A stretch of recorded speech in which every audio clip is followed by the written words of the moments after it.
ಬಾವಿಯಲ್ಲಿ ಟುನಿಯ ಮನೆ. ಪಕ್ಷಿಗಳ ಊರಿನಲ್ಲಿ ಬೇಸಿಗೆ ಕಾಲ ಶುರುವಾಗಿ ಸುಮಾರು ದಿನ ಕಳೆದಿತ್ತು. ಪಕ್ಷಿಗಳು ಇಲ್ಲಿವರೆಗೂ ಹೇಗೋ ಆ ಬಿಸಿಲನ್ನ ತಡ್ಕೊಂಡು ಅವ್ರ ಜೀವನಾನ ಬಾಳ್ತಾ ಇದ್ರು. ಆದ್ರೆ ಇವಾಗ ದಿನ ಹೋಗ್ತಾ ಹೋಗ್ತಾ ಬಿಸಿಲು ತುಂಬಾ ಜಾಸ್ತಿ ಆಗ್ತಾ ಇತ್ತು.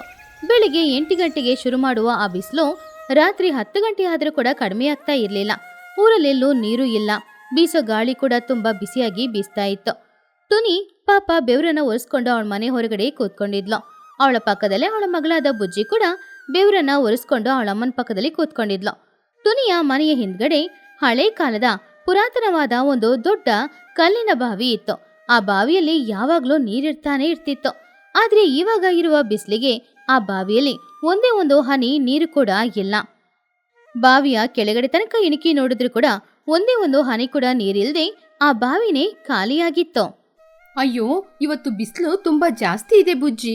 ನನ್ನ ರೆಕ್ಕೆಗಳೆಲ್ಲ ಒಣಗೋಗ್ತಾ ಇದೆ. ಮನೆಯಲ್ಲಿ ಮಡಿಕೆಯಲ್ಲಿರುವ ನೀರು ಕೂಡ ಖಾಲಿಯಾಗಿದೆ. ಈ ಬಿಸಿಲು ಯಾವಾಗ ಮುಗಿಯುತ್ತೋ ಏನೋ. ಈ ಬಿಸಿಲು ಮುಗಿಯುವಷ್ಟರಲ್ಲಿ ನಮ್ಮ ಜೀವ ನಮ್ಮನ್ನ ಬಿಟ್ಟು ಹೊರಟೋಗಿರುತ್ತೆ. ಅಮ್ಮ, ನನಗೆ ಗಾಳಿನೇ ಬರ್ತಾ ಇಲ್ಲಮ್ಮ. ನಾನು ಹೀಗೆ ಹೊರಗಡೆ ಇದ್ರೆ ತಂದೂರಿ ಚಿಕನ್ ಆಗಿ ಒಣಗಿ ಹೋಗ್ತೀನಿ. ಮನೆಯೊಳಗೆ ಹೋಗೋಣ ಅಂದ್ರೆ ಓವನಲ್ಲಿ ಇಟ್ಟ ರೀತಿ ಅನ್ಸುತ್ತೆ. ಇವಾಗ ಈ ಬಿಸಿಲಿಗೆ ಎಲ್ಲಿ ಹೋಗೋದು ಎಲ್ಲಿರೋದು ಅಂತ ಗೊತ್ತಾಗ್ತಾ ಇಲ್ಲ. ಮನೆಯ ಹಿಂದುಗಡೆ ಇರುವ ಬಾವಿಯಲ್ಲಿ ಹೋಗಿ ಸ್ನಾನ ಮಾಡಿ ಬರೋಣ ಅಂತ ನೋಡಿದ್ರೆ ಆ ಬಾವಿಯಲ್ಲಿ ನೀರೇ ಇಲ್ಲ. ಬಾವಿಯಲ್ಲಿ ಮಾತ್ರನ, ಹೊರಗಡೆ ಎಲ್ಲೂ ಕೂಡ ನೀರಿಲ್ಲ. ಇವಾಗ ಏನ್ ಮಾಡೋದು ಬುಜ್ಜಿ? ಎಲ್ಲವನ್ನೂ ಅನುಭವಿಸಲೇಬೇಕು. ತುಂಬಾ ಸುಸ್ತಾಗಿ ಮಲ್ಕೊಂಡಿದ್ದ ಬುಜ್ಜಿಗೂ ಬಚ್ಚಿಗೆ ಸಡನ್ ಆಗಿ ಒಂದು ಐಡಿಯಾ ಬಂತು. ಅವಳು ತಕ್ಷಣ ಎದ್ದು ನಿಂತ್ಕೊಂಡ್ಲು. ಅಮ್ಮ, ನನಗೊಂದು ಐಡಿಯಾ. ಈ ಬಿಸಿಲು ಕಾಲ ಮುಗಿಯುವವರೆಗೂ ನಾವು ಹೊರಗಡೆ ಇರದೆ ಆ ಬಾವಿಯಲ್ಲೇ ಹೋಗಿ ಜೀವನ ಮಾಡಿದ್ರೆ ಹೇಗಿರುತ್ತೆ? ಏನೇ ನೀನು ಹುಚ್ಚಿ ಹಾಗೆ ಮಾತಾಡ್ತಾ ಇದ್ದೀಯಾ? ಆ ಬಾವಿ ಒಳಗೆ ನೀರಿಲ್ಲ, ಹೋಗಿ ಕಲ್ಲು ಮೇಲೆ ಕೂತ್ಕೋತೀಯಾ? ಅಮ್ಮ, ಇಲ್ಲಮ್ಮ, ನಾನು ಹೇಳೋದ್ರಲ್ಲಿ ಒಂದು ಲಾಜಿಕ್ ಇದೆ. ಬಾವಿ ಒಳಗೆ ಬಿಸಿಲು ಜಾಸ್ತಿ ಬೀಳಲ್ಲ. ಯಾಕೆ ಅಂದ್ರೆ ಬಾವಿ ತುಂಬಾನೇ ಆಳವಾಗಿರುತ್ತೆ ಅಲ್ವಾ. ಒಳಗಡೆ ನೀರಿದ್ದ ಜಾಗ ಅಲ್ವಾ, ಅದರಿಂದ ಒಳಗಡೆ ತುಂಬಾ ತಂಪಾಗಿರುತ್ತೆ. ಅದರಿಂದ ನಾವು ಬಿಸಿಲಲ್ಲಿ ಕಷ್ಟಪಡೋದನ್ನ ಬಿಟ್ಬಿಟ್ಟು ಬಾವಿಯೊಳಗೆ ಸಂತೋಷವಾಗಿ ನೆಮ್ಮದಿಯಾಗಿ ಇರ್ಬೋದು. ಬಾವಿಯೊಳಗೆ ಬಿಸಿಲು ಬೀಳಲ್ಲಮ್ಮ, ಅದರಿಂದನೇ ಈ ಬಿಸಿಲು ಕಾಲ ಇಡೀ ಬಾವಿಯೊಳಗೇನೆ ಇರೋಣ. ಹಾಗೆ ಬುಜ್ಜಿ ಕೊಟ್ಟ ಐಡಿಯಾ ಟುನಿಗೂ ಬಚ್ಚಿಗೂ ಕೂಡ ತುಂಬಾನೇ ಇಷ್ಟ ಆಯ್ತು. ಹೌದು ಬುಜ್ಜಿ, ನೀನ್ ಹೇಳೋದೆಲ್ಲ ಸರಿನೇ. ಸರಿ ಬುಜ್ಜಿ, ಬಾ ಒಂದ್ಸಲ ಆ ಬಾವಿಯೊಳಗೆ ಹೋಗಿ ಹೇಗಿದೆ ಅಂತ ಬಗ್ಗಿ ನೋಡೋಣ. ಹಾಗೆ ಟುನಿ ಬುಜ್ಜಿ ಇಬ್ರು ಕೂಡ ಅಲ್ಲಿಂದ ಬಾವಿಯೊಳಗಡೆಗೆ ಹೋಗಕ್ಕೆ ಶುರು ಮಾಡಿದ್ರು. ಕೆಳಗಡೆ ಹೋಗ್ತಾ ಹೋಗ್ತಾ ಮೇಲೆ ಇರುವ ಬಿಸಿಲು ಸೆಕೆ ಏನೂ ಇಲ್ಲ. ಬಾವಿಯೊಳಗಡೆ ತುಂಬಾನು ಚೆನ್ನಾಗಿ ತಂಪಾಗಿತ್ತು. ಅದು ಅಲ್ಲದೆ ಬಾವಿಯೊಳಗಡೆ ಆ ಜಾಗ ತುಂಬಾ ದೊಡ್ಡದಾಗಿನೂ ಸಮವಾಗಿನೂ ಇತ್ತು. ಅದನ್ನ ನೋಡಿ ಟುನಿ ಬುಜ್ಜಿ ಇಬ್ರು ಆಶ್ಚರ್ಯಪಟ್ರು.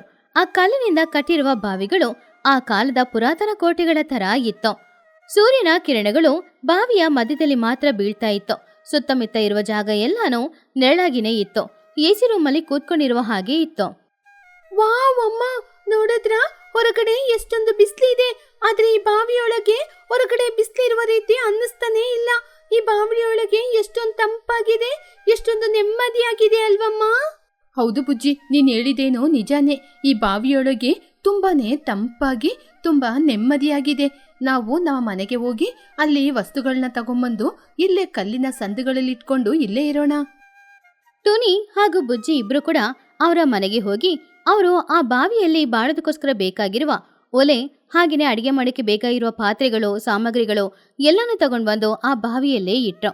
ಆಮೇಲೆ ಬುಜ್ಜಿ ಅಡವಿಗೆ ಹೋಗಿ ಅಲ್ಲಿ ಅವಳಿಗೆ ಸಿಕ್ಕಿದ ಹೀರೆಕಾಯಿ ಬಳ್ಳಿಗಳು ಹಾಗೇನೆ ಸೋರೆಕಾಯಿ ಬಳ್ಳಿಗಳನ್ನ ತಗೊಂಡು ಬಂದು ಆ ಬಾವಿಯಲ್ಲಿ ಅವಳು ಇಟ್ಲು.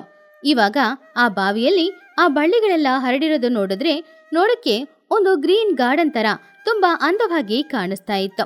ಆಮೇಲೆ ಟುನಿಗೂ ಬಚ್ಚಿ ಮೇಲಿಂದ ಬೀಸ್ತಾ ಇರುವ ಗಾಳಿ ಸ್ವಲ್ಪ ಒಳಗಡೆ ಬರಬೇಕು, ಆದ್ರೆ ಅದು ತಣ್ಣಗಿರ್ಬೇಕು ಅನ್ನೋದಕ್ಕೋಸ್ಕರ ಒಂದು ಮಡಿಕೆಯಲ್ಲಿ ಸ್ವಲ್ಪ ಮರಳನ್ನ ಹಾಕಿ ಅದರಲ್ಲಿ ಕೆಲವು ಬೇರುಗಳನ್ನ ಹಾಕಿ ಅದ್ರ ಮೇಲೆ ಸ್ವಲ್ಪ ನೀರನ್ನ ಉಯ್ದು ಹೊರಗಡೆಯಿಂದ ಬರುವ ಬಿಸಿಯಾದ ಗಾಳಿ ಆ ಮಡಿಕೆಯಲ್ಲಿರುವ ಮರಳನ್ನ ಮುಟ್ಟಿ ಒಳಗಡೆ ಬರುವಾಗ ಎಸಿ ಗಾಳಿ ತರ ಬೀಸೋ ತರ ಅವಳೊಂದು ಏರ್ಪಾಡು ಮಾಡಿದ್ಲು.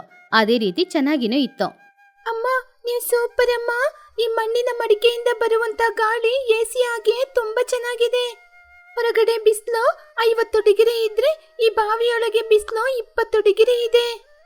ಹೌದು ಬುಜ್ಜಿ, ನೀನು ಹೇಳಿದ ಹಾಗೆ ಈ ಬಿಸಿಲು ಕಾಲ ಮೊತ್ತ ನಾವು ಇಲ್ಲೇ ಇರೋಣ. ಯಾರಾದ್ರೂ ಸಂಬಂಧಿಕರು ನಮ್ಮ ಮನೆಗೆ ಬಂದ್ರೆ ಅವ್ರನ್ನ ಕೂಡ ಇಲ್ಲೇ ಇರಿಸ್ಕೊಳ್ಳೋಣ. ಮರುದಿನ ಮಧ್ಯಾಹ್ನದ ಸಮಯ ಬನ್ನಗಿಳಿ ಹಾಗೂ ಅವನ ತಾಯಿ ಚೋಟುಗಿಳಿ ಇಬ್ರು ಕೂಡ ತುಂಬಾ ಆಯಾಸದಿಂದ ಟುನಿಗುಬ್ಬಚ್ಚಿಯ ಮನೆಗೆ ಬಂದ್ರು. ಆಂಟಿ, ಬುಜ್ಜಿ, ಎಲ್ಲಿದ್ದೀರಾ? ಬಿಸಿಲು ಜಾಸ್ತಿ ಇದೆ ಅಂತ ನಮ್ಮ ಮನೇಲಿ ಕರೆಂಟ್ ಹೋಯ್ತು. ನಿಮ್ಮ ಮನೆಗೆ ಬಂದು ಮಜ್ಜಿಗೆ ಕುಡಿಯೋಣ ಅಂತ ನೋಡಿದ್ರೆ ಯಾರೂ ಕಾಣ್ತಾ ಇಲ್ಲ. ಆಂಟಿ, ಎಲ್ಲಿದ್ದೀರಾ? ಮನೆಯಡಿ ಹುಡುಕಿದ್ರು ಟುನಿ ಹಾಗೂ ಬುಜ್ಜಿ ಮನೆಯಲ್ಲಿ ಇಲ್ಲ. ಮನೆ ಖಾಲಿಯಾಗಿತ್ತು. ಏನ್ ಬನ್ನು, ಮನೆಯೊಳಗೆ ಯಾರೂ ಇಲ್ಲ? ಬಿಸಿಲನ್ನ ತಡ್ಕೊಳಕ್ಕಾಗದೆ ಇವರು ಮನೆ ಖಾಲಿ ಮಾಡಿ ಸಿಟಿಗೆ ಎಲ್ಲಾದ್ರೂ ಹೊರಟೋದ್ರಾ? ಆವಾಗ್ಲೇ ಬಣ್ಣಗೆ ಗಾಳಿಯಲ್ಲಿ ಯಾರೋ ಅಡಿಗೆ ಮಾಡ್ತಾ ಇರುವ ಆ ಘಮಘಮ ಪರಿಮಳ ಹಾಗೇನೆ ಯಾರೋ ಮಾತಾಡುವ ಶಬ್ದನೂ ಕೇಳಿಸ್ತು. ಮಮ್ಮಿ, ಆ ಬಾವಿಯಿಂದ ಯಾರೋ ಅಡಿಗೆ ಮಾಡುವ ಸುವಾಸನೆ ಬರ್ತಾ ಇದೆ. ಯಾರಾದ್ರೂ ಅಡಿಗೆ ಮಾಡುವಾಗ ಜಾರಿ ಬಿದ್ದೋದ್ರಾ? ಬನ್ನಿ ನೋಡೋಣ. ಅವರಿಬ್ರು ಕೂಡ ಆ ಬಾವಿಯ ಹತ್ತಿರ ಬಂದು ಬಾವಿಯೊಳಗಡೆ ಏನಿದೆ ಅಂತ ಇಣಿಕಿ ನೋಡಿದವರಿಗೆ ಅಲ್ಲಿ ಒಂದು ಅದ್ಭುತ ದೃಶ್ಯ ಕಾಯ್ತಾ ಇತ್ತು. ಅವರಿಬ್ರು ಕೂಡ ನೋಡಿದಾಗ ಟುನಿ ಆ ಬಾವಿಯೊಳಗಡೆ ಒಂದು ಒಲೆ ಇಟ್ಟು ಅದರಲ್ಲಿ ಘಮಘಮ ಪರಿಮಳ ಬರುವ ಸಾರು ಮಾಡ್ತಾ ಇದ್ಲು. ಹಾಗೇನೆ ಚಪ್ರದ ಮಧ್ಯದಲ್ಲಿ ಬುಜ್ಜಿಗುಬ್ಬಚ್ಚಿ ಚಾಪೆ ಹಾಕೊಂಡು ಕೂತ್ಕೊಂಡಿದ್ಲು. ಒಂದು ಮಡಿಕೆಯಿಂದ ಫ್ಯಾನ್ ಗಾಳಿ ತರ ಗಾಳಿ ಒಳಗಡೆ ಹೋಗ್ತಿತ್ತು. ಅಯ್ಯೋ ತುನಿ, ನೀನು ಬಾವಿಯೊಳಗೆ ಬಿದ್ದೋದೆ ಅಂತ ನೋಡಿದ್ರೆ ನೀನು ಬಾವಿಯೊಳಗೆ ಆರಾಮವಾಗಿ ಅಡಿಗೆ ಮಾಡ್ತಾ ಇದೀಯಾ? ನಾವು ಕೂಡ ಬರ್ತೀವಿ. ಒಳಗೆ ಬಗ್ಗಿ ನೋಡಿದ್ರೆ 5 ಸ್ಟಾರ್ ಹೋಟೆಲಲ್ಲಿ ಅಡಿಗೆ ಮಾಡುವ ರೀತಿ ಸುವಾಸನೆ ಬರ್ತಿದೆ. ಹಾಗೇನೆ ಒಳ್ಳೆ AC ಗಾಳಿ ಕೂಡ ಬರ್ತಾ ಇದೆ. ಆಂಟಿ, ನಾವು ಕೂಡ ಒಳಗೆ ಬರ್ತೀವಿ. ಚೋಟುಗಿಳಿ ಬನ್ನಗಿಳಿ ಇಬ್ರು ಕೂಡ ತಕ್ಷಣ ಬಾವಿ ಒಳಗಡೆ ಇಳಿದ್ರು. ಬಾವಿಯೊಳಗಡೆ ಬಂದ ತಕ್ಷಣ ಅವ್ರಿಗೆ AC ರೂಮ್ಗೆ ಬಂದ ಹಾಗೇನೆ ಇತ್ತು. ಎಷ್ಟು ಚೆನ್ನಾಗಿದೆ ಆಂಟಿ, ಚಿಲ್ನೆಸ್. ಇಲ್ಲಿ ಒಳಗೆ ಬಂದ್ರೆ ಸಿಮ್ಲಾಗೆ ಹೋದ ರೀತಿ ಅನ್ಸುತ್ತೆ. ಹೊರಗಡೆ ಬಿಸಿಲು ಗೊತ್ತಾಗಲ್ಲ. ಇಲ್ಲಿ ನೋಡಿದ್ರೆ ನನಗೆ ತುಂಬಾನೇ ಚಳಿ ಅನ್ಸ್ತಾ ಇದೆ. ಇದ್ರೊಳಗೆ ಯಾರಾದ್ರೂ AC ನ ಫಿಕ್ಸ್ ಮಾಡಿದಾರಾ?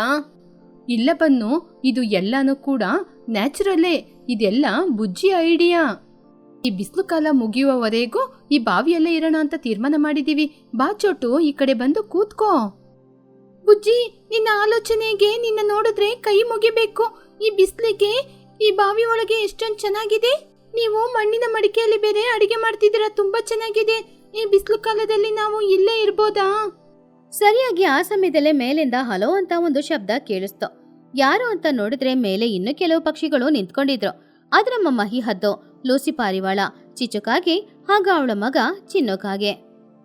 ಏನ್ ತುನಿ, ನಿಮ್ನ ಊರೆಲ್ಲ ಸುತ್ತಾಡಿ ನಾವು ಹುಡುಕಾಡಿದ್ರೆ ಎಲ್ಲೂ ನೀವು ಕಾಣ್ತಾ ಇಲ್ಲ ಅಂತ ನೋಡಿದ್ರೆ ನೀವೆಲ್ಲ ಗ್ರೌಂಡ್ ಫ್ಲೋರ್ ಅಲ್ಲಿ ಸೆಟ್ಲ್ ಆಗಿದ್ದೀರಾ. ನಾವು ಬರ್ತೀವಿ. ಎಲ್ರೂ ಒಬ್ಬೊಬ್ಬರಾಗಿ ಆ ಬಾವಿಯೊಳಗಡೆ ಇಳಿದು ಬಂದ್ರು. ಆ ಬಾವಿ ತುಂಬಾನೇ ವಿಶಾಲವಾದ ಬಾವಿ ಅನ್ನೋದ್ರಿಂದ ಯಾರೇ ಬಂದ್ರು ಕೂಡ ಅಲ್ಲಿ ಅವ್ರೆಲ್ಲರಿಗೂ ಕೂಡ ಕೂತ್ಕೊಳ್ಳಕ್ಕೆ ಜಾಗ ಇತ್ತು. ತುನಿ, ಇದು ಆ ದೇವ್ರು ನಮಗೆ ಕೊಟ್ಟಿರುವಂತಹ ಪ್ರಕೃತಿಯ ವರ. ಹೊರಗಡೆ ಬಿಸಿಲಿಗೆ ಯಾರಿಂದಲೂ ಕೂರಲು ಸಾಧ್ಯ ಆಗ್ತಾ ಇಲ್ಲ. ಆದ್ರೆ ಇಲ್ಲಿ ಎಷ್ಟೊಂದು ತಂಪಾಗಿದೆ. ಹೌದು ತುನಿ, ಹೊರಗಡೆ ಬಿಸಿಲಿಗೆ ನನ್ನ ತರಕಾರಿ ಅಂಗಡಿಯಲ್ಲಿರುವ ತರಕಾರಿ ಎಲ್ಲ ಬಾಡಿ ಹೋಗ್ತಾ ಇದೆ. ನಾನು ಆ ತರಕಾರಿನ ತಂದು ಇಲ್ಲೇ ವ್ಯಾಪಾರ ಮಾಡ್ತೀನಿ.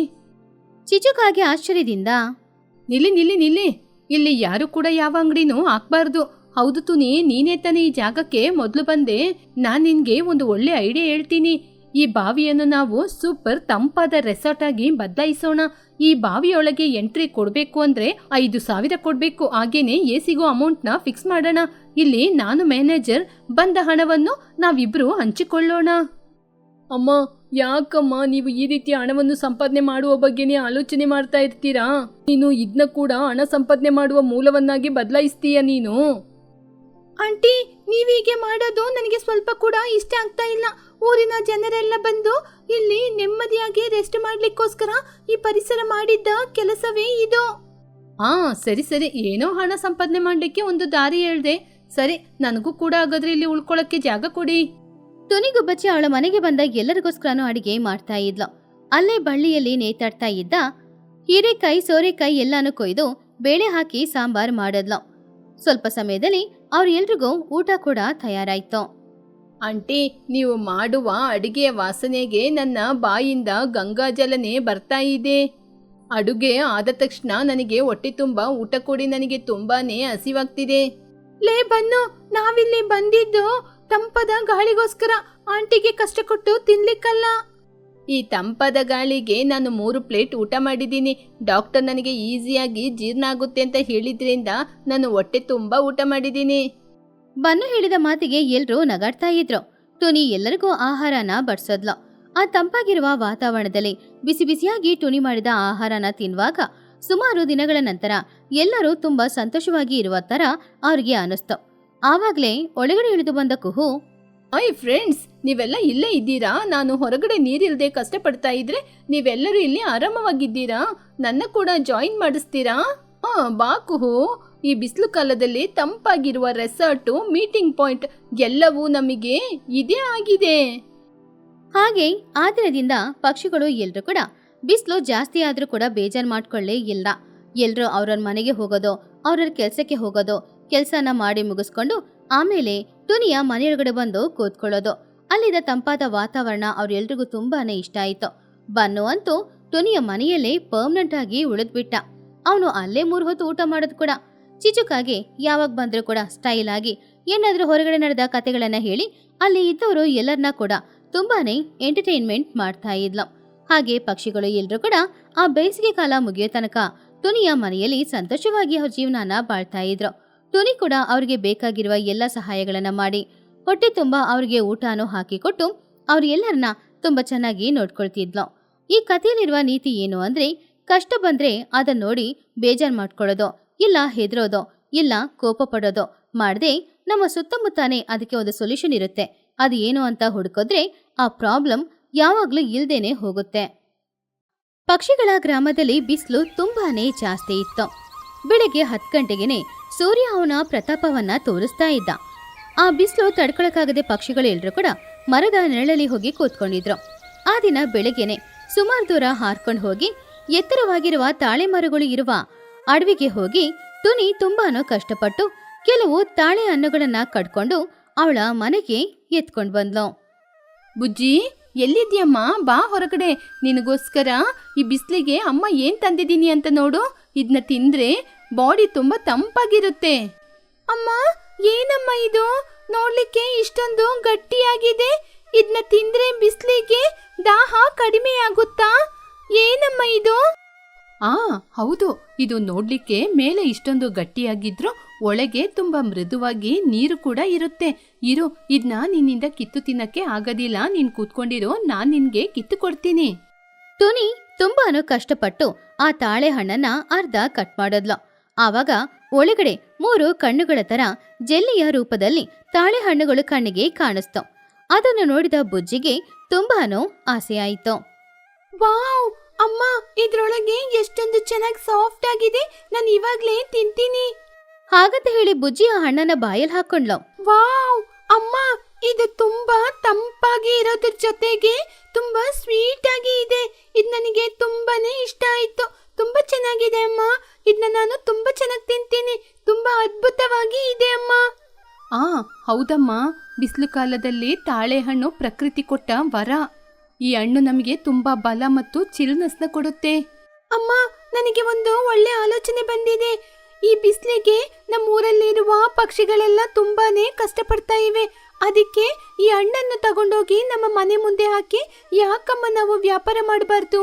ಇದರಿಂದ ಪಕ್ಷಿಗಳ ದಾಹ ಕೂಡ ತೀರುತ್ತೆ ಅಲ್ವಾ? ಇದು ತುಂಬಾ ಒಳ್ಳೆ ಆಲೋಚನೆ. ಪಕ್ಷಿಗಳ ದಾಹ ತೀರಿಸ್ಲಿಕ್ಕಿಂತ ನಮಗೆ ದೊಡ್ಡ ಕೆಲಸ ಇನ್ನೇನಮ್ಮ ಇದೆ. ನಾನೋಗಿ ಆ ತಾಳೆ ಹಣ್ಣನ್ನು ಕುಯ್ಕೊಂಬರ್ತೀನಿ. ನೀನೋಗಿ ನಮ್ಮ ಮನೆ ಮುಂದೆ ವ್ಯಾಪಾರಕ್ಕೆ ಬೇಕಾದ ಎಲ್ಲ ಸಿದ್ಧತೆಗಳನ್ನ ಮಾಡು. ನಾನಿವಾಗ ಬರ್ತೀನಿ. ಟುನಿ ಪುನಃ ಅಡವಿಗೆ ಹೋಗಿ ಬೇಕಾದಷ್ಟು ತಾಳೆ ಹಣ್ಣುಗಳನ್ನ ತಗೊಂಡ್ ಬಂದ್ಲು. ಅದನ್ನ 2 ಕಡ್ದು ಅವರ ಮನೆಯ ಮುಂದ್ಗಡೆ ಒಂದು ಟೇಬಲ್ ಮೇಲೆ ಒಂದು ತಾವರೆ ಎಲೆನ ಹಾಕಿ ಅದ್ರ ಮೇಲ್ಗಡೆ ಇಟ್ಲು. ಸೂರ್ಯನ ಕಿರಣಗಳು ಆ ಹಣ್ಣುಗಳ ಮೇಲೆ ಬಿದ್ದು ಪಳಪಳ ಅಂತ ಹೊಳಿತಾ ಇತ್ತು. ಹೀಗಿರುವಾಗ ಆಹಾರ ಹುಡ್ಕೊಂಡು ಅಡವಿಗೆ ಹೋಗ್ತಾ ಇದ್ದ ಚೋಟುಗಿಳಿ ಆ ತಾಳೆ ಹಣ್ಣುಗಳನ್ನ ನೋಡಿ ಟುನಿಯ ಮನೆಯ ಹತ್ತಿರ ಬಂದ್ಲು. ಅರೆ ತುನಿ, ಏನ್ ಮನೆ ಮುಂದೆ ಏನೋ ವ್ಯಾಪಾರನ ಆರಂಭಿಸಿದೀಯಾ? ನನ್ ಮಗ ತುಂಬಾನೇ ದಾಹದಲ್ಲಿದ್ದಾನೆ. ಈ ಹಣ್ಣು ನೋಡ್ಲಿಕ್ಕೆ ತುಂಬಾನೇ ಚೆನ್ನಾಗಿದೆ. ಬಾ ಚೋಟು, ಇದು ತಾಳೆ ಹಣ್ಣು. ಈ ಬಿಸಿಲಿಗೆ ಈ ಹಣ್ಣು ತಿಂದ್ರೆ ತುಂಬಾನೇ ಚೆನ್ನಾಗಿರುತ್ತೆ. ಈ ಹಣ್ಣಲ್ಲಿ ಒಂದು ತೆಗೆದು ಬನ್ನುಗೆ ಕೂಡ ಅವನು ದಾಹ ತೀರುತ್ತೆ. ಹೌದಾ ತುನಿ? ಹಾಗಾದ್ರೆ ಒಂದು ಕೊಡು. ಅವನ್ ಬಾಯಿಗೆ ಏನು ಕೂಡ ಇಷ್ಟ ಆಗ್ತಾ ಇಲ್ಲ. ಟುನಿ ಒಂದು ತಾಳೆ ಹಣ್ಣನ್ನ ಬನ್ನು ಹತ್ರ ಕೊಟ್ಲು. ಬನ್ನು ಅದನ್ನ ಅನುಮಾನದಿಂದಾನೇ ತಿಂದ. ಆದ್ರೆ ಅದು ಬಾಯಿಯೊಳಗಡೆ ಹೋಗಿದ ತಕ್ಷಣ ಅವನ್ ತುಂಬಾನೇ ಸಂತೋಷಪಟ್ಟ. ಆಂಟಿ, ಇದು ಯಾವ ಹಣ್ಣು ಆಂಟಿ? ಇದನ್ನ ಕಚ್ಚಬೇಕಾಗಿಲ್ಲ. ಇದು ತುಂಬಾನೇ ಸಾಫ್ಟ್ ಆಗಿದೆ. ನಾನಿದ್ನ ಹಾಗೇನೆ ನುಂಗ್ಬಿಟ್ಟೆ. ಹೊಟ್ಟೆಯೊಳಗೆ ಹೋದ ತಕ್ಷಣ ಎಸಿನ ಆನ್ ಮಾಡಿದ ರೀತಿ ಇದೆ. ಬನ್ನು, ನಾನು ನಿನ್ಗೆ ಮೊದಲೇ ಹೇಳ್ದೆ ಅಲ್ವಾ ಈ ಹಣ್ಣು ತುಂಬಾನೇ ಸ್ವೀಟ್ ಆಗಿರುತ್ತೆ ಅಂತ. ಅವರು ಮಾತಾಡ್ತಾ ಇದ್ದಿದ್ದನ್ನ ಕೇಳಿ ಮಹಿ ಹದ್ದು, ಲೂಸಿ ಪಾರಿವಾಳ, ಕುಹುಬಾತು ಅಲ್ಲಿಗೆ ಬಂದ್ರು. ಏನಿದು, ಇಲ್ಲಿ ಇಷ್ಟೊಂದು ಪಕ್ಷಿಗಳಿದ್ದಾರೆ. ತುನಿ, ಇದು ಯಾವ ಹಣ್ಣು? ಇದುವರೆಗೂ ಇದನ್ನ ನಾನು ನೋಡ್ಲೇ ಇಲ್ವಲ್ಲ. ಮಗಿಯವ್ರೆ, ಇದು ತಾಳೆ ಮರದಿಂದ ತಂದಂತಹ ಹಣ್ಣು. ಈ ತಾಳೆ ಹಣ್ಣು ಈ ಬಿಸಿಲಿಗೆ ತಿಂದ್ರೆ ತುಂಬಾನೇ ತಂಪಾಗಿರುತ್ತೆ. ಅದರಿಂದ ನಾನು ಬುಜ್ಜಿ ಸೇರಿ ಈ ವ್ಯಾಪಾರವನ್ನು ಆರಂಭಿಸಿದೀವಿ. ತುನಿ, ಇದನ್ನ ತಿಂದ್ರೆ ವೈಟ್ ಆಗಿರುವ ನನ್ನ ಸ್ಕಿನ್ನಿಗೆ ಏನಾದ್ರೂ ಪ್ರಾಬ್ಲಮ್ ಬಂದ್ಬಿಡುತ್ತಾ? ಇಲ್ವಲ್ಲ, ಇದನ್ನ ನೋಡ್ಲಿಕ್ಕೇನೆ ಒಂಥರ ಇದೆ ಅಲ್ವಾ? ಇಲ್ಲ ಲೂಸಿ, ಈ ಹಣ್ಣನ್ನು ಉಷ್ಣತೆಗೆ ತಿಂದ್ರೆ ನಮ್ಮ ದೇಹ ತಂಪಾಗಿರುತ್ತೆ. ಇದರಲ್ಲಿ ಅಧಿಕ ನೀರೇ ಇರೋದ್ರಿಂದ ಇದರಿಂದ ಯಾವ ತೊಂದರೆನೂ ಬರೋದಿಲ್ಲ. ಬೇಕಾದ್ರೆ ಇದರಿಂದ ಒಂದು ಹಣ್ಣು ತೆಗೆದು ಮೊದಲು ನೀನು ತಿಂದು ನೋಡು. ಹಾಗಾದ್ರೆ ಯಾಕೆ ತಡ ಮಾಡಬೇಕು? ನನ್ನ ಸೌಂದರ್ಯವನ್ನು ಹೆಚ್ಚಿಸುವ ಯಾವ ಹಣ್ಣು ಕೊಟ್ರೂ ನಾನು ತಿನ್ನಲು ರೆಡಿಯಾಗಿರ್ತೀನಿ. ಲೂಸಿ ಒಂದು ತಾಳೆ ಹಣ್ಣನ್ನ ತಿಂದು ತುಂಬಾನೋ ಸಂತೋಷಪಟ್ಲು. ವಾವ್, ಈ ಹಣ್ಣು ನನ್ನ ರೆಕ್ಕೆಗಳಿಗೆ ಮಾತ್ರ ತಂಪನ್ನು ಕೊಡುವುದು ಮಾತ್ರವಲ್ಲದೆ ನನ್ನ ದೇಹಕ್ಕೂ ಕೂಡ ತಂಪು ಕೊಡ್ತಿದೆ. ತುನಿ, ನನಗೂ ಒಂದು ಕೊಡ್ತೀಯಾ? ಈ ಬಿಸಿಲಿಗೆ ನನ್ನ ಗಂಟ್ಲೆಲ್ಲ ಒಣಗೋಗ್ತಾ ಇದೆ. ನನ್ನ ಗಂಟ್ಲು ಒಣಗೋದ್ರೆ ಆಮೇಲೆ ನನ್ನಿಂದ ಹಾಡು ಹೇಳಕ್ಕೇನೆ ಆಗೋದಿಲ್ಲ. ಕುಹು ಆ ತಾಳೆ ಹಣ್ಣನ್ನ ತಿಂದಾಗ ಅವಳ ಗಂಟ್ಲು ನೋವು ಎಲ್ಲಾನು ಹೋಯ್ತು. ಈ ತಾಳೆ ಹಣ್ಣನ್ನು ತಿಂದ ತಕ್ಷಣ ನನ್ನ ಗಂಟ್ಲು ತುಂಬಾ ಚೆನ್ನಾಗಾಯ್ತು. ನನ್ನ ಧ್ವನಿ ಕೂಡ ಚೆನ್ನಾಗಿ ಬರ್ತಿದೆ. ಇದೇ ಸಂತೋಷದಲ್ಲಿ ನಿಮ್ಮೆಲ್ಲರಿಗೋಸ್ಕರ ಒಂದು ಹಾಡು ಹಾಡ್ಲಾ? ಕುಹುವಿನ ಗಂಟ್ಲು ಸರಿಯಾಗಿದ್ರಿಂದ ಅವಳು ಚೆನ್ನಾಗಿ ಒಂದು ಹಾಡು ಹಾಡೋದ್ಲು. ಅದನ್ನ ನೋಡಿ ಪಕ್ಷಿಗಳು ಕೂಡ ತುಂಬಾನೇ ಸಂತೋಷಪಟ್ರು. ಆ ದಿನ ಟುನಿಯ ವ್ಯಾಪಾರ ತುಂಬಾ ಚೆನ್ನಾಗಿ ನಡೀತಾ ಇತ್ತು. ಎಲ್ರೂ ತಾಳೆ ಹಣ್ಣನ್ನ ತಿಂದು ಅವ್ರ ಹತ್ರ ಇದ್ದ ಹಣನ ಟುನಿಗೆ ಕೊಟ್ಬಿಟ್ಟು ಹೋದ್ರು. ಸರಿಯಾಗಿ ಆ ಸಮಯದಲ್ಲಿ ಚಿಚುಕಾಗೆ ಹಾಗೂ ಅವಳ ಮಗ ಚಿನ್ನುಕಾಗೆ ಅಲ್ಲಿಗೆ ಬಂದ್ರು. ஃப்ரெண்ட்ஸ், என்ன இந்த வெயிலுக்கு துணி வீட்டு முன்னாடி எல்லாரும் நின்னுக்கிட்டு இருக்கீங்க? இங்க ஏதாவது ஸ்பெஷல் நடக்குதா? ಬಾ ಚಿಚ್ಚು, ಈ ಬಿಸಿಲಿಗೆ ನಮ್ಮ ತುನಿ ಬುಜ್ಜಿ ಸೇರ್ಕೊಂಡು ನಮಗೋಸ್ಕರ ತಾಳೆ ಹಣ್ಣಿನ ವ್ಯಾಪಾರ ಮಾಡ್ತಾ ಇದ್ದಾರೆ. ಈ ಹಣ್ಣು ನಮ್ಮ ದೇಹಕ್ಕೆ ಚಿಲ್ನೆಸ್ನ ಕೊಡ್ತಿದೆ. ಅಮ್ಮ, ನನಗೆ ಆ ಹಣ್ಣು ಬೇಕು. ನನ್ನ ಗಂಟ್ಲೆಲ್ಲ ಒಣಗೋಗ್ತಾ ಇದೆ. ಬಾ ಚಿನ್ನು, ಬಂದು ತಿನ್ನು. ಚಿಚುಕಾಗೆ ತುನಿ ಅವಳಿಗೆ ಕೊಟ್ಟ ತಾಳೆ ಹಣ್ಣನ್ನ ತಿಂದು ನೋಡಿದ್ಲು. ತುನಿ, ನಿನ್ನ ಐಡಿಯಾ ತುಂಬಾ ಚೆನ್ನಾಗಿದೆ. ಈ ಬಿಸಿಲಿಗೆ ನಮಗೆ ಬೇಕಾಗಿರೋದು ಕೂಡ ಇದೆ. ಆದ್ರೆ ಚಿಚ್ಚು ಆ ತಾವರ ಎಲೆಗಳ ಮೇಲೆ ಇದ್ದ ತಾಳೆ ಹಣ್ಣನ್ನ ನೋಡಿದ್ಲು. ಆದ್ರೆ ಏನ್ ಚಿಚ್ಚು, ರುಚಿ ಚೆನ್ನಾಗಿಲ್ವಾ? ಈ ಹಣ್ಣಿನ ರುಚಿ ಚೆನ್ನಾಗಿದೆ, ಆದ್ರೆ ನೀನ್ ಇದನ್ನ ಹೊರಗಡೆ ಬಿಸಿಲಲ್ಲಿ ತಾನೆ ಇಟ್ಟು ವ್ಯಾಪಾರವನ್ನು ಮಾಡ್ತಾ ಇದ್ದೀಯಾ? ಹಣ್ಣುಗಳು ಹೊರಗೆ ಇಟ್ಟು ಬಿಸಿಲಿಗೆ ಬಿಸಿಯಾಗೋದ್ರೆ ಇದರ ರುಚಿ ಎಲ್ಲಿ ಸಿಗುತ್ತೆ? ಇದನ್ನ ಕಟ್ ಮಾಡಿ ತಿನ್ನುವಾಗ ಇದು ಬಿಸಿಯಾಗಿ ತಾನೆ ಇರುತ್ತೆ. ಅರೆ ಹೌದು, ಇವಾಗ ನಾನು ತಿಂದ ಹಣ್ಣು ಕೂಡ ಸ್ವಲ್ಪ ಬಿಸಿಯಾಗಿ ಇತ್ತು. ಬಿಸಿಯಾಗಿ ತಿಂದ್ರೆ ಹೇಗೆ ರುಚಿಯಾಗಿರುತ್ತೆ? ಅಮ್ಮ, ನಮ್ಮ ವ್ಯಾಪಾರ ಇಲ್ಲೇ ನಿಂತೋಗುತ್ತಾ? ನಾವು ಎಲ್ಲ ಪಕ್ಷಿಗಳು ಕಷ್ಟಪಡ್ತಾ ಇದ್ದಾರೆ ಅಂತ ತಂದ್ರೆ ಎಲ್ಲನೂ ವ್ಯರ್ಥ ಆಗ್ತಿದೆ. ನಮ್ಮ ವ್ಯಾಪಾರ ಹಾಗಾದ್ರೆ ಇಷ್ಟೇನಾ? ಅರೆ ಹೌದು ಚಿಚ್ಚು, ನಾನು ಈ ಬಿಸಿಲಿಗೆ ಹಣ್ಣನ್ನು ತಂದು ವ್ಯಾಪಾರ ಮಾಡೋಣ ಅಂತ ಆಲೋಚನೆ ಮಾಡಿದ್ನೇ ಹೊರತು ಇದು ಬಿಸಿಯಾಗಿರುತ್ತೆ ಅನ್ನೋದನ್ನೇ ಮರ್ತೋಗ್ಬಿಟ್ಟೆ. ಇದು ತಂಪಾಗಿ ಇರಬೇಕು ಅಂದ್ರೆ ಏನ್ ಮಾಡ್ಬೇಕು ಅಂತ ನನಗೆ ಗೊತ್ತಾಗ್ತಿಲ್ಲ. ಹಾಗೆ ಎಲ್ರೂ ಯೋಚನೆ ಮಾಡ್ತಾ ಇದ್ದಾಗ ಚಿಚುಕಾಗೇನೋ ಅವ್ರ ಜೊತೆ ಸೇರಿ ಯೋಚನೆ ಮಾಡಿದ್ಲು. ಆವಾಗ್ಲೇ ಅವಳಿಗೊಂದು ಐಡಿಯಾನೂ ಸಿಕ್ತು. ಯಾರು ಚಿಂತೆ ಮಾಡಬೇಡಿ, ಈ ತಾಳೆ ಹಣ್ಣಿನ ವ್ಯಾಪಾರ ಇಲ್ಲಿಗೇನೆ ಮುಗ್ದೋಗೋದಿಲ್ಲ. ಅದಕ್ಕೋಸ್ಕರ ನನ್ನ ಜೊತೆ ಒಂದು ಐಡಿಯಾ ಇದೆ.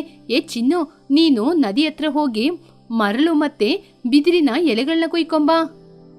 ಸರಿ ಅಮ್ಮ. ಹಾಗಂತ ಹೇಳಿ ಚಿನ್ನು ಅಲ್ಲಿಂದ ಹೋದ. ಬನ್ನು, ಚೋಟು, ನೀವಿಬ್ರು ಹೋಗಿ ದೊಡ್ಡ ಮಣ್ಣಿನ ಮಡಿಕೆಯನ್ನು ಕ್ಲೀನ್ ಮಾಡಿ ಇಲ್ಲಿಗೆ ತಗೊಂಬನ್ನಿ. ಕುಹು, ಮಗಿ, ನೀವಿಬ್ರು ಹೋಗಿ ಆ ಮಣ್ಣಿನ ಮಡಿಕೆಗೆ ಆಗುವಷ್ಟು ನೀರನ್ನು ಹೋಗಿ ತಗೊಂಬನ್ನಿ. ಸರಿ ಚಿಚ್ಚು, ಇವಾಗ್ಲೇ ಹೋಗಿ ಆ ಮಣ್ಣಿನ ಮಡಿಕೆಯನ್ನು ನಾವು ತಗೊಂಬರ್ತೀವಿ. ಸ್ವಲ್ಪ ಸಮಯದಲ್ಲಿ ಚಿಚ್ಚು ಹೇಳಿದ ಎಲ್ಲ ವಸ್ತುಗಳು ಅಲ್ಲಿಗೆ ಬಂತು. ಮರಳಿನ ಮೇಲೆ ಒಂದು ಪಾತ್ರೆ ಇಟ್ಟು ಅದರಲ್ಲಿ ತಂಪಾಗಿರುವ ನೀರನ್ನ ಉಯ್ದು, ಇವಾಗ ನೀವೆಲ್ಲರೂ ನೋಡಿ ನಮ್ಮ ನ್ಯಾಚುರಲ್ ಫ್ರಿಡ್ಜ್ ಹೇಗೆ ಕೆಲಸ ಮಾಡುತ್ತೆ ಅಂತ.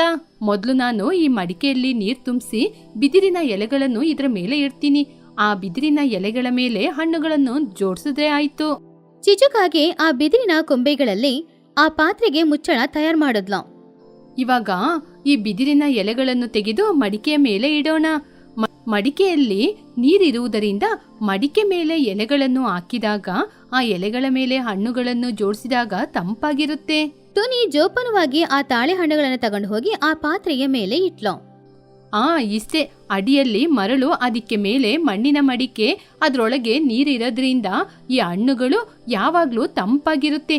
ಎಷ್ಟೇ ಬಿಸಿಲೊಡಿದ್ರೂ ಕೂಡ ಇದು ಬಿಸಿಯಾಗಲ್ಲ, ರುಚಿನೂ ಬದಲಾಗಲ್ಲ. ವಾವ್ ಚಿಚ್ಚು, ನೀನ್ ನಿಜವಾಗ್ಲೂ ಒಳ್ಳೆ ಬುದ್ಧಿವಂತಿಕೆಯನ್ನು ಪಡೆದಿದೀಯಾ. ಈ ಮರಳು, ಮಡಿಕೆ, ಈ ನೀರಿನಿಂದ ಈ ಹಣ್ಣುಗಳು ಯಾವಾಗ್ಲೂ ತಂಪಾಗಿರುವ ರೀತಿ ನೀನ್ ಮಾಡಿದೀಯಾ. ಚಿಚ್ಚು, ನೀನು ನಿಜವಾಗ್ಲೂ ನಿನ್ನ ಬುದ್ಧಿವಂತಿಕೆಯಿಂದ ಈ ಹಣ್ಣು ಯಾವಾಗ್ಲೂ ತಂಪಾಗಿ ಇರುವ ರೀತಿ ಮಾಡಿದೀಯಾ. ಇದರಿಂದ ನನ್ನ ವ್ಯಾಪಾರನೂ ಕೈಬಿಟ್ಟೋಗಲ್ಲ. ಚಿಚ್ಚು ಅತ್ತೆ, ನೀವು ತುಂಬಾ ಗ್ರೇಟ್ ಅತ್ತೆ. ನಿಮ್ಮಿಂದ ನಮ್ಮ ವ್ಯಾಪಾರನೂ ನಿಂತೋಗಲ್ಲ, ಈ ಹಣ್ಣುಗಳು ಕೂಡ ತಂಪಾಗಿರುತ್ತೆ. ಇವಾಗ ಈ ಹಣ್ಣನ್ನು ತಿಂದ್ರೆ ನನ್ನ ದೇಹ ಎಲ್ಲ ತುಂಬಾನೇ ತಂಪಾಗಿರುತ್ತೆ. ಇದರಿಂದ ನನ್ನ ರೆಕ್ಕೆಗಳೆಲ್ಲ ಕೂಡ ತಂಪಾಗಿರುತ್ತೆ. ನಿನ್ಗೆ ಕೈ ಮುಗಿಬೇಕು. ಯಾರಿಗೂ ಯಾವ ಊರಲ್ಲೂ ಬಿಸಿಲಿಗೆ ಈ ರೀತಿ ತಂಪಾದ ಹಣ್ಣು ಸಿಗದಿಲ್ಲ. ಈ ಬಿಸಿಲಲ್ಲಿ ನಾವೆಲ್ಲರೂ ಈ ಊರಲ್ಲಿ ಸಂತೋಷವಾಗಿರ್ಬೋದು. ಇಲ್ಲಿ ನೋಡಿ ಫ್ರೆಂಡ್ಸ್, ತುನಿ ನಮ್ಮ ಎಲ್ಲರಿಗೋಸ್ಕರ ಈ ಹಣ್ಣನ್ನು ಅಷ್ಟು ದೂರದಿಂದ ಕುಯ್ಕೊಂಬಂದಿದ್ದಾಳೆ. ಈ ಹಣ್ಣು ಯಾವಾಗ್ಲೂ ತಂಪಾಗಿರುವ ರೀತಿ ನನ್ನ ಬುದ್ಧಿವಂತಿಕೆಯಿಂದ ನಾನು ಮಾಡಿದೀನಿ. ಇವಾಗ ಎಲ್ಲರೂ ತಂಪಾಗಿರುವ ಈ ಹಣ್ಣನ್ನು ತಿನ್ಬೋದು. ಹಾಗೆ ಆ ದಿನದಿಂದ ತುನಿಗುಬ್ಬಚ್ಚಿಯ ಆ ತಾಳೆಹಣ್ಣು ವ್ಯಾಪಾರ ತುಂಬಾ ಚೆನ್ನಾಗಿ ನಡೀತಾ ಇತ್ತು. ತುನಿ ಆ ನೀರಿನ ಮೇಲೆ ಇಟ್ಟಿರುವ ತಾಳೆಹಣ್ಣುಗಳು ತುಂಬಾನೇ ತಂಪಾಗಿರೋದ್ರಿಂದ ಪಕ್ಷಿಗಳು ಮಧ್ಯಾಹ್ನದ ಸಮಯ ಅಲ್ಲಿಗೆ ಬಂದು ತಾಳೆಹಣ್ಣನ್ನ ತಗೊಂಡು ತಿಂತಾ ಇದ್ರು. ಹಾಗೆ ಬೇಸಿಗೆ ಕಾಲದಲ್ಲಿ ಆ ತಾಳೆಹಣ್ಣುಗಳನ್ನ ತಿನ್ನೋದ್ರಿಂದ ಅವರ ಮೈಯಲ್ಲಿದ್ದ ಹೀಟ್ ಕೂಡ ಕಡಿಮೆಯಾಗಿ ಬಿಸಿಲಿಂದ ಅವ್ರ ಮೈಯನ್ನ ಅವರು ಕಾಪಾಡ್ಕೊಳ್ತಿದ್ರು. ಹಾಗೆ ತುನಿಗುಬ್ಬಚ್ಚಿಯ ಕಷ್ಟ, ಚಿಚುಕಾಗಿಯ ಬುದ್ಧಿ ಇದೆರಡನ್ನೂ ಸೇರಿ ಆ ತಾಳೆಹಣ್ಣುಗಳನ್ನ ತಂಪಾಗಿ ಬದಲಾಯಿಸಿದ್ದು ಮಾತ್ರವಲ್ಲದೆ ಆ ಊರಿನಲ್ಲಿದ್ದ ಪಕ್ಷಿಗಳಿಗೆ ಸಂತೋಷನೂ ಕೊಡ್ತಾ ಇತ್ತು.